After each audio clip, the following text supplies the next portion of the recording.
放下批判，放下成見，邀請大家嘗試每日花1分鐘專注喺自己身上，令世界更美好。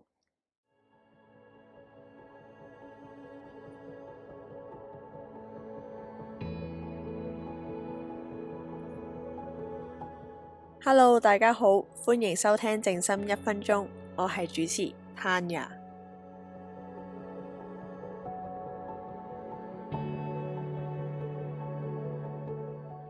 如果呢一刻要你回想起你最唔鍾意某個時段嘅自己，會係邊一個時段呢？係啲咩原因令到你好唔鍾意嗰陣時嘅自己呢？你又會點樣形容嗰個時段嘅自己？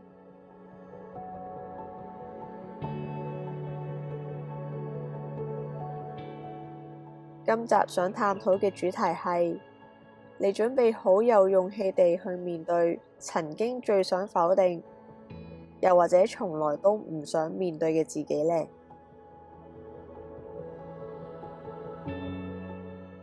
想同大家分享下，我前排參加咗一個21日感恩顯化挑戰。喺呢21日內，我需要自發咁樣跟住舉辦者發放嘅唔同內容做感恩冥想，而佢定時定候都會有唔同嘅特別任務。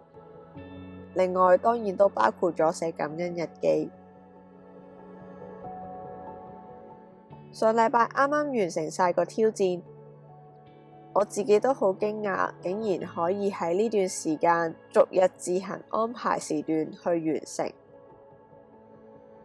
而慢慢冥想同埋寫感恩日記都開始成為咗我日常生活習慣中不可缺少嘅一環。後嚟有一日，我行書局嘅時候，見到一本關於豐盛煉金術嘅書，書名我會放喺 description 入邊，有興趣嘅朋友都可以 click 入去睇下㗎。其實之前我一直都有留意開關於吸引力或者顯化法則嘅內容，講到底其實都係靠我哋自己願意面對內在恐懼或者匱乏感，願意改寫潛意識入面嘅限制性信念，同埋透過我哋實質嘅行動力轉化而成。我當時就好隨手咁拎起睇咗一陣，見到佢書入邊有個 QR code，咁我都順勢咁樣 scan 咗嚟睇下。原來佢係一個21日豐盛冥想錄音嘅 podcast。返到屋企又諗返起本書同埋佢嘅 podcast，當下突然間好有衝勁咁開始着手去整理我每個月嘅固定支出，睇下可唔可以 unsubscribe 一啲唔經常用開嘅 plan， 又或者其實可以有更好嘅替代方案，同時唔需要花呢一筆錢嘅選項。大學時代我曾經有段時間係用 Samsung 機，後來因為轉用 iPhone， 所以都將好多嘅相同埋影片備份咗喺雲端上。喺清理嘅過程中，我發現好多都係屬於某段時期嘅自己，而嗰啲回憶都慢慢勾返出嚟。當我越諗嘅時候，同時間都發現自己好抗拒回憶起呢一段日子嘅自己，會好想否定曾經呢一個自己嘅存在，好唔想正視面對佢哋，只係想盡快清晒呢一紮相同埋片。嗰種感覺就好似想就咁埋葬佢哋。但當我越去回想過去呢段日子，我就發現如果其實冇當時嘅自己，如果冇經歷過呢一切，其實根本唔會出現而家呢一個我。嗰一刻，我突然間好想感謝曾經呢一個嘅自己，好想同佢講聲辛苦晒。成個清理過程令我更加願意面對嗰段最黑暗嘅時光，同時都係最殘破不堪、最崩壞嘅自己。相信呢一個歷程令我更加能夠擁抱同埋接受唔同面向嘅內在。希望我呢段經歷都能夠帶俾你哋力量，嘗試並且願意去觸碰最黑暗嘅角落。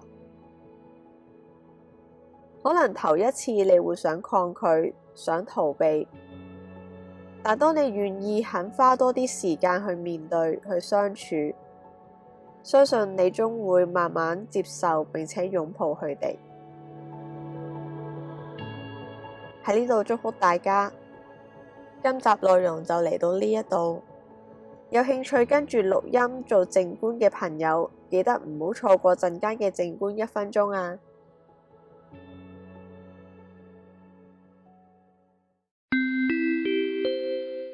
靜觀1分鐘，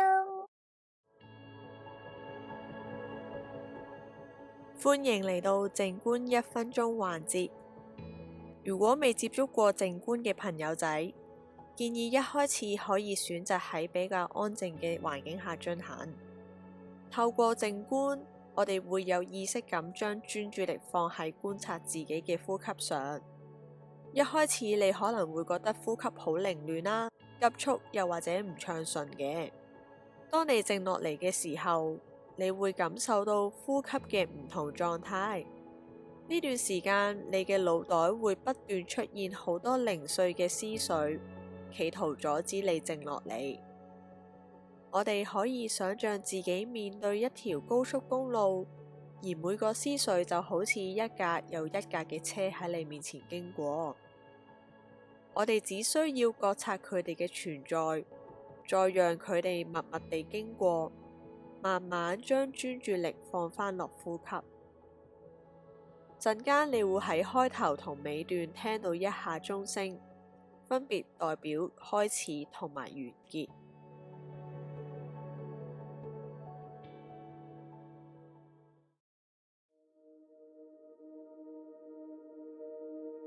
而家請各位做深呼吸3次，鼻吸，口呼，再嚟多次，鼻吸，口呼，鼻吸，口呼。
恭喜你完成1分鐘靜觀，希望呢1分鐘能夠為你帶嚟平靜、快樂、自在。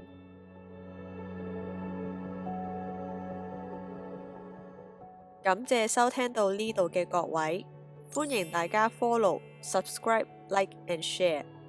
希望大家有個美好嘅一日，我哋下次見，拜拜。